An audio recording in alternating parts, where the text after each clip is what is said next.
Live from the News Building in London, it's Never Mind the Ballot with The Sun's Harry Cole.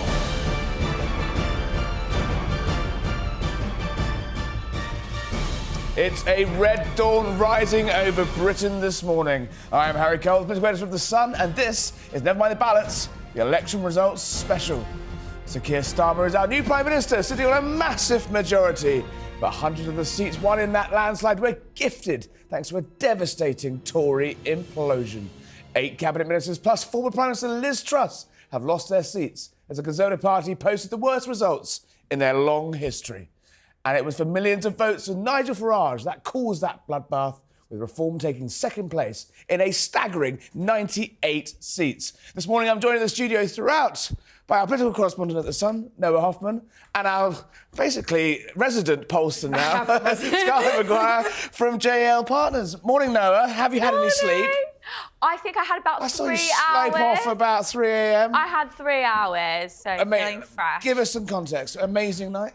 Amazing night. So when I woke up after the 3 hours, I checked my phone and my response was OMFG. I couldn't believe it. There was some huge twist to that. I think Jonathan Ashworth, the former Shadow Duchy of Lancaster, losing his seat was a big one that we didn't really see coming. There weren't much... Sectarian politics entering Britain. Politics. You know, Jess Phillips, lucky to survive in her seat. Some West Streeting, nearly getting defeated. Some ugly scenes at the counts, people being shouted down.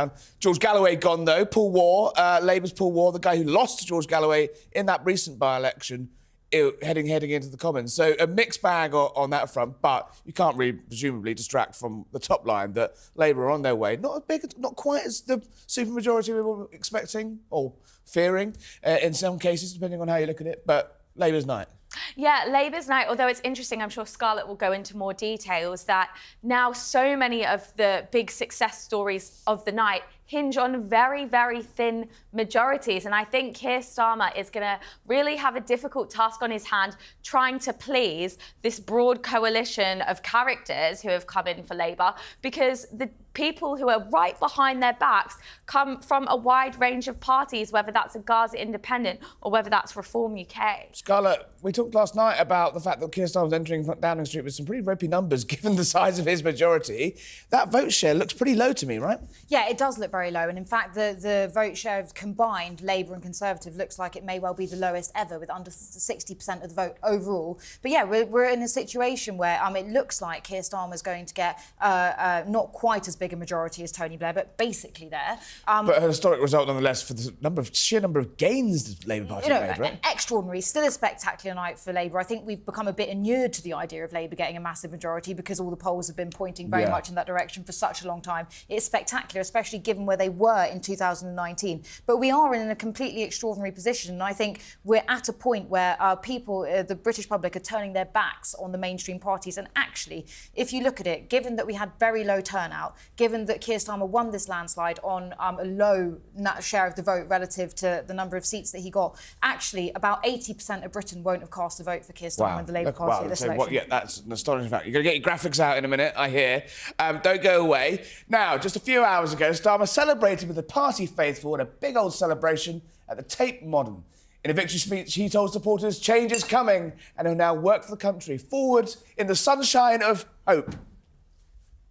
Now we can look forward again, walk into the morning, the sunlight of hope, pale at first, but getting stronger through the day, shining once again on a country with the opportunity after 14 years to get its future back. Now, The Sun on Sunday's Kate Ferguson had the very tough job of partying with Labour through the night, and she joins me now live from the Tate. Morning, Kate. Looks pretty wet out there. Morning, Harry. It's a bit drizzly. The joggers are going past me this morning. But just a few hours ago, Keir Starmer was in the Tate Modern behind me, addressing the party faithful, talking about this new era of a changed Britain he's going to usher in. His speech had sort of some echoes of that famous Tony Blair 1997 speech. You'll remember that, of course. It had the famous line, I've forgotten it now. I think it's a new dawn has broken, has it not? Keir channeling that last night. But I have to say, if you were expecting those same party scenes we saw in 1997, champagne corks kind of popping, shadow cabinet ministers like dancing on the tables, you didn't get any of that last night. It was quite sedate, it was very orchestrated. The party was actually pretty clear, and then the activists came in about 10 minutes before Keir Starmer gave his speech. He addressed them, they waved their placards, then everybody went home. I hope they at least gave you a drink. Was there no dancing? Was there no things can only get better? What about Labour's campaign song? I hear you've been listening to that for weeks now. I've been listening to that song, Harry, but we didn't hear it last night. It was very sedate. So people have talked about Keir being boring, haven't they? It was a bit of a boring victory party. There were some front benchers there, not many. We spoke to Ellie Reeves. I think you've got the clip of that. And I asked her, is she a bit nervous about NIGEL Farage being in Parliament? Look, you know, at the moment I'm just focused on the fact that we have got to a point where we're going to form a government and a changed Labour Party can start the change and national renewal that the country's crying out for, and that's what I'm focused on. So, yeah, I mean, they're talking about national renewal, obviously a huge thumping victory for Labour, but the other big story of the night, right, is Nigel's election and that big reform insurgency.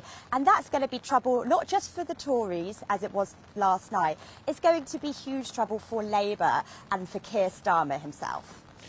No, so if there was there any celebration? I mean, the guy's just won the election. Is this what we're going to be? Is this what you imagine his entire government is like? You know, workmen like rolled up sleeves and no champagne. Is that what we can expect for the next 5 years of Labour? It was lots of kind of smiling young staffers in their 20s. At times it looked more like a Gap advert, really, than a big Labour Party celebration. Keir was very methodical, very businesslike. He did walk on stage. He came out on stage holding hands with his wife Victoria. They shared a hug, a kiss. That was quite sweet. But you know, speech delivered, no champagne out, and he was back in the car on his way home to get rest ahead of his big day today, meeting the King and getting his new job. Meeting the King, and we're expecting to see Sir Keir again on the steps of Downing Street. Kate, lovely to see you. Come back. We might even give you a drink if there wasn't any overnights. See you in a bit. Now, while Labour were partying, what's left of the Conservative Party, and what were they doing after their biggest defeat in history? 8 cabinet ministers lost their seats. 34 government ministers were wiped out, the most ever. Let's watch how those big beasts fell.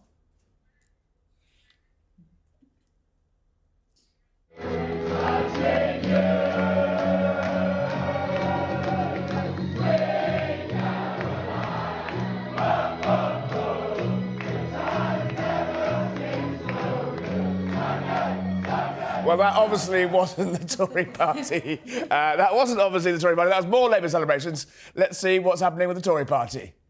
Jack Elsom is in Downing Street, I believe. Jack, are you there? Good morning. You're looking chirpy. Morning, Harry.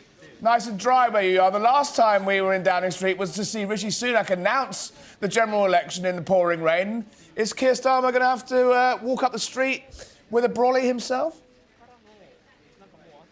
Well, yes, Harry, we're definitely ending this election as we started in a very soggy Downing Street. Luckily, I've remembered my umbrella, unlike Rishi Sunak did 6 weeks ago. We expect Rishi Sunak to come here in the next few hours and announce his resignation formally to the country before going to the King to resign.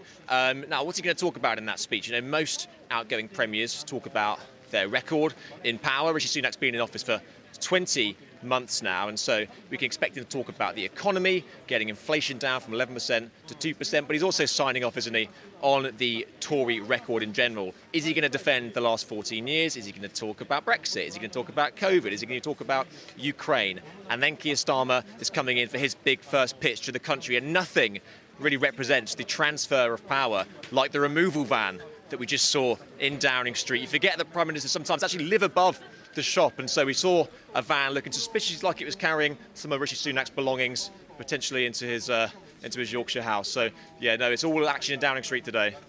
So what time are we expecting to see the sort of the big moment of Keir Starmer taking over? By lunchtime? Is it going to be pretty quick? Yeah, well, these things are planned down to the T, very well choreographed. Richard Sunak is currently at Tory HQ, probably thanking troops who have slaved away there for the past 6 weeks and more. He will then come and announce his resignation to the country on the steps of Downing Street, a very soggy Downing Street, as we've theorised, and then go to the Palace.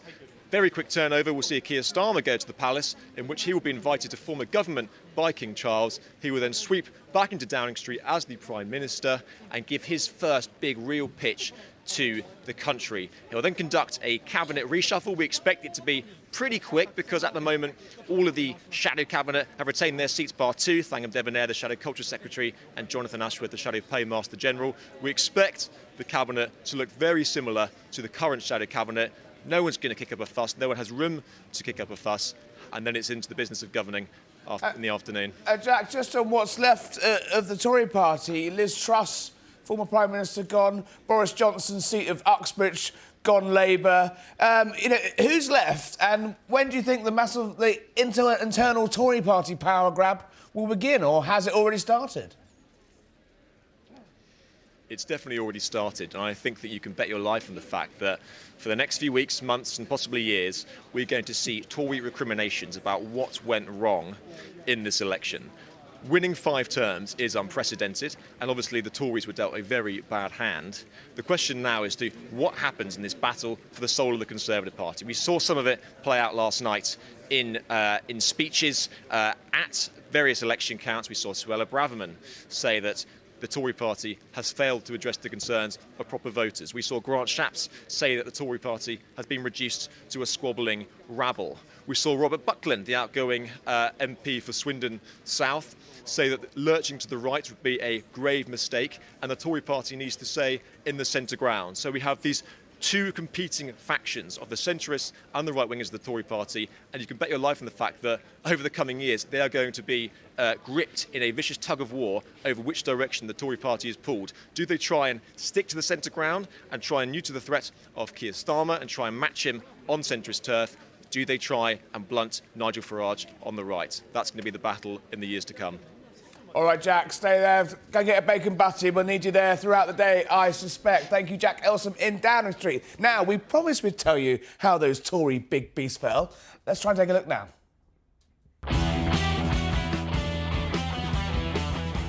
And I do hereby declare that Heidi Alexander is duly elected. I'm fed up with performance art politics. Thank you to my amazing wife, Sarah. I love you, sweetheart, and I promise now I'll clear out the garage. Thank you. We did it.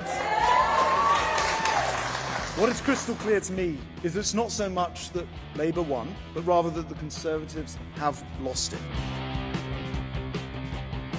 Few people are old enough to remember 1997. That was a sort of similar feeling. It's all over for Gillian Keegan, 12,000 plus behind the Liberal Democrats. Amanda Louise Martin is duly elected as a Member of Parliament for the Portsmouth North constituency. The Conservative Party has taken a battering because it failed to honour the trust that people had placed in it. Third, Labour Party. And I'd like to also give my thanks to Michelle for the work that she's done. Mark James Harper, the Conservative Party candidate, 16,095. Oh, James he's lost. Michael Joyce. I don't know why she's not on the stage, but if she's well and just is avoiding a kind of Portillo moment of the kind that we saw in '97. She's here. There we go. There she is on the stage. And I do hereby declare that Jeremy Terry is duly elected. One final thought from Caractacus Potts, and that is, from the ashes of disaster grow the roses of success. So thank you very much to everybody, and good night. Wow, I mean, what a wipe. We talk about Portillo moments in '97. There was one every 20 minutes overnight. No, I'm just going to run some names past you. Alex Chalk, Johnny Mercer, Julian Keegan, Robert Buckland, Simon Hart, who I didn't even realise had lost his seat until I just saw that. This is all the Tory wets. This is all the One Nation lot. Penny Mordaunt, gone. Is there, the party's already shifted to the right just by the fact that all these big beasts of the left of the Tory party... Yeah, I think it really is the end of an era for some of... End of an era or an end of an era? The Aussie coming out. A bit of an era all round. The end of an era for some of the really sort of iconic One Nation lot who really, banged the drum for centrism within Lucy the Tory Fraser's party. another one, yeah. Yeah, so what we're going to see now, I think, is probably a really, really nasty battle between the few remaining centrists and the survivors on the right who are really going to make a play for those big policy promises, such as leaving the Court of European Court of Human Rights, such as Suella Braverman and Kemi Badenoch as well. Suella Braverman on the stage there, firing the starting gun on the leadership election. But with Reform, obviously, now coming second in 98 seats, eating seats into Labour, obviously the pressure to move to the right is going to be unbearable for the Tory party, isn't it? It will. I think the argument that the One Nation moderates will probably use in response to that is generally parties do better from the centre, mainstream parties. So we saw when Labour shifted far to the left how dismal their result was. Boris Johnson had this weird ability to appeal to both the left and right of the Tory party. And pretend to be very right-wing and actually be very left-wing. Exactly. And so I think we'll see figures such as Tom Tugendhat and the remaining One Nation lot really make that case that it will only get worse for them if they take on a sort of populist stance. Scarlett, what's the numbers say in terms of that? Andrew Leadsom, straight out the bat last night, 10:10, said maybe we weren't conservative enough. Is there a logic to that? Do the numbers bear out that if the Tory party had been a bit more reformy, they wouldn't be in this mess? I'm not sure if you can go that far per se, but what you can definitely say is that reform was what really, really cost the Conservative Party big in this election. There were well over 100 seats where the Reform vote share was bigger than the difference between the Conservative Party and the winning party. Seat after seat that was falling, there was 7,000 votes. Exactly that. And so that thing that Grant Shapps said actually about this is not Labour winning the election, it's the Conservatives losing. I think he's right there, and it's the Reform Party really helping the Conservative Party on their way to losing and losing spectacularly. But do you think there is a future in the Tory party of, becoming, basically trying to out-reform reform? Or is I think there'll be growing pressures to merge. I think that's one of the things that we started to hear overnight. I think that will be, especially with, there's not going to be many of them. There's going to be 4, though. They're quite big personalities in Parliament. Yeah. I think there'll be pressure. The Tory leadership contest might well be very drawn out. You might even see some people go over sooner. We'll see how it plays out. But, I don't think it will even be just pressure to sort of mimic them, but as much as merge. Well, let's have a little chat about reform. Keir Starmer may be the Prime Minister, but the other real winner last night was Nigel Farage and his merry band of new MPs, where they repeatedly beat the Tories into third place across the land. They picked up 4 seats, including Tory defector Lee Anderson. Sunman Oliver Harvey had the pleasure of spending the evening in Clacton, and he sent us this report. We're going to make our own way. Right, OK. You watch us. OK. You watch us. How many seats are you expecting? I don't know. Millions of votes at a bridgehead in Parliament. That was the goal, and we're achieving it. Nigel Farage has finally done it. At the 8th time of asking, he's been elected as an MP representing Clacton-on-Sea in Essex. There's a massive gap on the centre-right of British politics, and my job is to fill it. And that's exactly what I'm going to do. The stonking Tory majority, 25,000, was washed away like a sandcastle on the beach at high tide. We have a very enthusiastic group of people, a booming membership. This is going to be, you're going to be surprised with what we do out around the country, believe me. Our country needs Nigel Farage in Parliament. Clacton needs Nigel Farage in Parliament. Feeling ecstatic, because I know that Nigel will bring something to us here in Clacton that other people can't do. With inward investment, whether that is public or private financed, and I think that's going to be good for Clacton. Washed away like a sandcastle on Clacton Beach. You can take the feature writer out of the office, but he's still going to get his colouring pencils out. Now, this election has turned hundreds of seats into marginal constituencies, with the average seat majority at around 6,700, down from 11,200 in 2019. I think Scarlett is going to tell us more about that. Yeah, absolutely. It's been an undeniably good night for Keir Starmer and the Labour Party, winning more seats than they perhaps could have possibly imagined in the aftermath of the 2019 general election and their near-historic defeat. But there is definitely some cause for concern in their results in some seats in urban areas, particularly those with high Muslim populations. As we've already discussed, one of the biggest shocks of the night has been when Jonathan Ashworth lost his Leicester South seat, which he had held since 2011. He was beaten by pro-Gaza independent candidate Shoker Adam by fewer than 1,000 votes. We've also seen former Labour leader Jeremy Corbyn win in Islington North seat as an independent candidate, and in another big blow to Keir Starmer, Shadow Culture Secretary Thangham Debonair was beaten in Bristol Central by the Greens' Carla Denyer, who won by more than 10,000 votes. Let's have a look at Reform UK now, and a night of breakthrough for the party. Former Tory MP Lee Anderson became Reform's first elected MP when he was re-elected in Ashfield seat after previously defecting from the Conservative Party. And former party leader, that's former Reform UK party leader Richard Tice, won in Boston and Skegness, with Rupert Lowe also finding success in Great Yarmouth. The jewel in the crown, though, for Reform UK will probably be Nigel Farage's win in Clacton. This is his 8th time lucky for him in his attempt to become an MP, winning his seat by a majority of nearly 10,000 votes. Speaking after that result, he praised the party for what it achieved in just a few short weeks and vowed that he and his party are coming for Labour next. But by lunchtime, it is Sir Keir Starmer that will be Prime Minister after a pretty spectacular night for Labour. And the story of the election was ultimately one of an electorate showing a ruthless determination to get rid of the Conservative Party from the government. Brilliant, Scarlett. Come back and join us. No, I mean, when the exit poll dropped, 13 Reform seats were predicted. 4 seats, though, still pretty good result for them, yeah? I would even go so far as to call it phenomenal. It's a huge wind change. Nigel Farage will shake up the Commons. He'll be a thorn in the side of every party leader, because I think there are elements of Reform's policy that appeal very directly to voters across the board, whether that's on immigration, whether that's on anti-woke, or whether that's on tax. So it's a huge night for Reform, and they will be very happy with it. The other thing that we saw, though, is Green parties pop up and these new independents. How do you reckon the dynamic's going to work in Parliament? You know, obviously Reform got millions more votes than the Greens, but they've ended up with the same amount of MPs.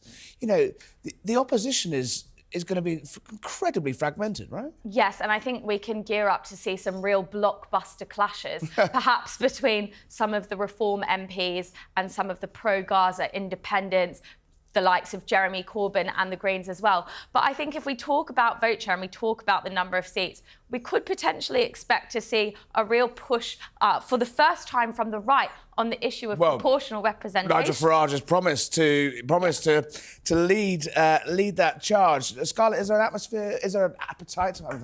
It's early in the morning. Is there an appetite out there for proportional representation? Because surely the winning side always goes no, because they've just won a big majority.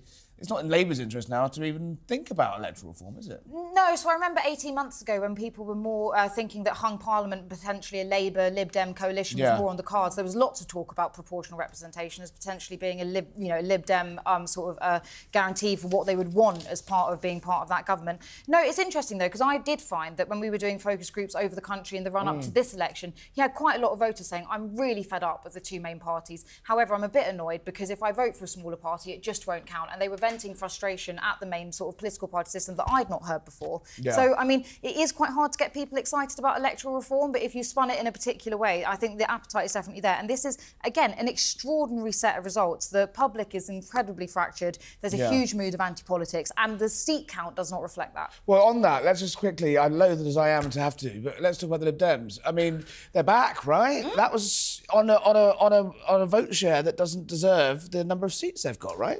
These are the guys that are the biggest advocates for proportional representation. Are we going to see them now? Yeah, they do, right? Yeah. A 71 seats, so much better than they did in 2010 even. A really, really astonishing tally for Ed Davey and his party. I would suspect they'll be incredibly happy with that. And they did incredibly well in some of those big Conservative heartland seats. Interestingly, turnout very low in the election overall, just over 60%, I think it looks like. But in some of those seats that the Lib Dems managed to gain off the Conservative Party, I'm thinking places like Tunbridge Wells, turnout actually really quite high, 69%, for example. Did they just run very good mobilised ground campaigns in those local seats? What was it that got the Lib Dems out? Firstly, I think their vote is very efficient, so they stack up votes in areas they are more likely to win. Secondly, I think they hugely benefited in tactical voting. You can see this in lots of ways, from Labour share going down in areas that the Liberal Democrats were more likely to win. There was such a strong sentiment, as we sort of discussed just there, such a strong sentiment to get rid of the Conservative government that a lot of the time it's not actively a vote for Ed Davey and his silly pranks. It's a vote to get out of the Conservatives, and that's what we saw over and over again. It feels to me, post-2019, post-now 2024, the British public's vote is incredibly fluid now, Noah. Yeah. Keir Starmer managed to turn the historically worst Labour's election result in 2019 into a stonking great majority. What hope do you think there is of the Tories turning it around in 5 years? So on the weekend, I was chatting to a Labour candidate who was actually successful, one of the Labour gains last night, and they said Morgan McSweeney, who's sort of the brains the behind... guru, the soon to be the guru of guru. Downing Street in a matter of hours. Indeed. He has given now MPs, formerly candidates, very, very clear instructions and really pushed anecdotes of how it only took 5 years for Keir Starmer to turn the party around, and how equally in just 5 years it could unwind. And so that they have to be so on guard, on top of their brief. They have to perform to the highest standard. It's not all let's sit back and have a rosé in the Commons bar. That does sound fun though. The work of government begins, and exactly. And I think we could see just as spectacular results in 5 years' time in the opposite direction, because that's what the night has taught us. Anything can happen. 5 years to turn it around? Who knows? And it's just interesting, that point from Morgan McSweeney sort of begging Labour MPs to sort of get their act together and to re-behave. But one thing we do know about MPs, or at least from the Conservative MPs we've seen in the last government, if they feel like their back's up against the wall and they're got this sort of insurgent candidate coming from behind them, whether that's Reform or Green or whatever it is, that MP doesn't actually normally then tend to toe the party line. They tend to do the opposite, and I think that's going to be potentially a problem. Boris Johnson found an 80-seat majority was actually, a little bit too big to handle, really. How's 170 going to look, whatever it is? No, it could potentially be incredibly unruly. Obviously, there's a big advantage to that. You can get through legislation very quickly, but they're going to have to be prepared to annoy some of these people that have just voted for them. Talking of annoying people, let's talk to former Conservative MP, former Cabinet Minister, Chris Heaton-Harris. Morning, Chris. What went wrong? Hey, Harry. How you doing? We haven't got that long. A whole host of things, Harry. Firstly, you were just alluding to it, but a parliamentary party that wasn't unified, and disunited parties just do not get elected. Secondly, we promised a lot of things and we just didn't get them over the line in time for this election. And I think in modern day politics, you must keep your promises that you make, and we got punished for that. Even though all those promises were heading in a good direction, that's just not good enough anymore.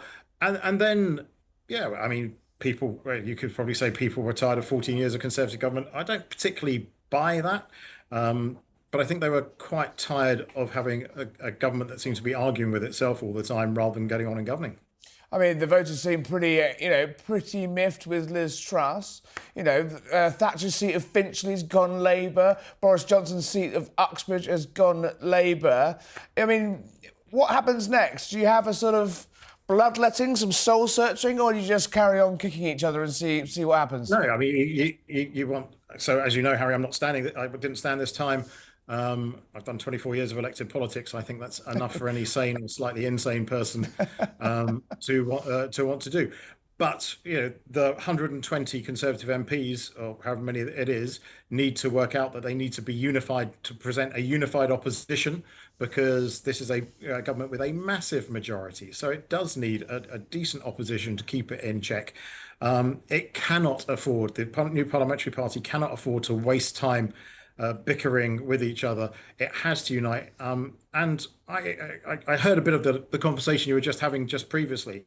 We are now seeing across Western Europe, and maybe in the States later this year, really big swings away from traditional parties into different spaces. So if the Conservative Party can unify, if it presents a policy platform that people will believe it can deliver on, then we could be heading towards being back in business. But there's a long way to go. And what about your old mucker from the European Parliament, Nigel Farage? It's not one thing for the Tory party to unify, but the entire right wing is split now. Would you like to see the Conservative Party and Reform find a way of working together? I think it's going to be tremendously difficult because essentially, what you've seen, and congratulations to Nigel and to Richard Tice and all the other people elected to one of the world's most wonderful democratic institutions that is Parliament. It's a privilege to serve your constituents. But we've got a Labour government with a massive majority because Reform took enough votes from lots of Conservative candidates, Conservative MPs, so they're not there now. And I think that will take a little time, more than a little time to heal. Chris, you're technically still up, I think, still in cabinet for another few hours. What happens next? Does Rishi Sunak, would you like to see him sort of, obviously he's going to resign, but would you like to see him stay on as Tory leader until a new leader's chosen? And, after the 2005 election, it went very long. It went all the way to December. Would you like to see a long or a short campaign? Yeah, no, I think there should be. I think he should stay for a period of time. Yeah, I mean that's down to him, I guess, what that period of time is. Certainly, because you need. There's going to be 3 or 4 weeks of Parliament sitting now. The King's speech, the votes on that, and again, we need to build a credible opposition and give time for people who want to take over the mantle to work out whether it's right for them. It's a very different thing. And we've been punished for changing our leader too many times. So it's a very different thing to change a leader and go straight into being Prime Minister, but to change leader and go into leading a much reduced opposition party is going to take some skill. And I do wonder whether all the names that you guys in the media have loved talking about over the last few weeks and months will be amongst will be in the sift when it actually comes down to it, because this is proper hard graft that's coming from my party now. I know we're not allowed to bet anymore, but were you a betting man? Who would you say would be in the running in those names? Obviously, an unexpected candidate. Who do you think? I honestly don't know, Harry. I mean, now we're in a couple of hours' time. I will just be a simple, loyal member of the Conservative Party, and the rules are that the MPs choose who gets presented to the membership of the party, and the membership of the party will choose. And I just hope that everybody that carries a membership card, and indeed those who've had the privilege of being elected as members of Parliament, understand the seriousness of that task, because electing the leader of His Majesty's loyal opposition in these circumstances is a really important thing to get right. And just on that point, while we've got you don't want to see the rules changed to take away the vote for the membership. There's been some rumblings about that post-Liz Truss, for example, post where how Rishi Sunak was eventually appointed. You want to see the membership keep their vote in choosing the next leader of the Conservative Party? I very much do, yes. Very good. How about you, Chris? What's next for you? Going to be taking up golf, getting that handicap down? No. I'm going to spend the summer trying to work out what's next. I'm going to drive across the United States of America, east coast to west. So fantastic. God, that sounds civilised. Well, listen, thank you. You've come on Never Mind the Ballots many times. Best of luck, and I hope to see you soon, one day back in Westminster, I'm sure. Guys, there, it begins. The hard graft of electing a leader of the loyal opposition begins. Noah, are you excited about the prospect of Tory leadership hustings, debates, all that jazz? Do you know what? We often will sort of bicker and complain, oh gosh, not another one, but they are always so much fun. They're so exciting. It's democracy in action. I would love a holiday, but I'm looking forward to a fun race as well. Scarlett, you getting away? I'm going with Saturday. Yeah, straight. But you're covering the US election as well, right? I will be, yeah. Lots and lots, very exciting. The festival of democracy never stops. Guys, thank you. Just before we go, let's have a look at our 4 a.m. edition that we changed up to as that result came through. There they are, the winner by smiles. Lady Victoria, lesser spotted on the campaign trail at Sir Keir Starmer's side there. I think she looks actually happier than he does there, but the winner by smiles. An historic edition of The Sun as Labour sweep to power once again with a stonking majority. Noah, I need you fighting fit for tomorrow's edition, so go get some sleep. Scarlett, Likewise. Thank you both for coming. Thanks to Jack and Kate, wherever they are now. And thank you to all of you for watching. Come back again soon. Never mind, the balance isn't going away just because the election has. So remember, subscribe on youtube.com/@sunelection. And you never know, we might just be back sooner than you think. Thank you for watching. Goodbye.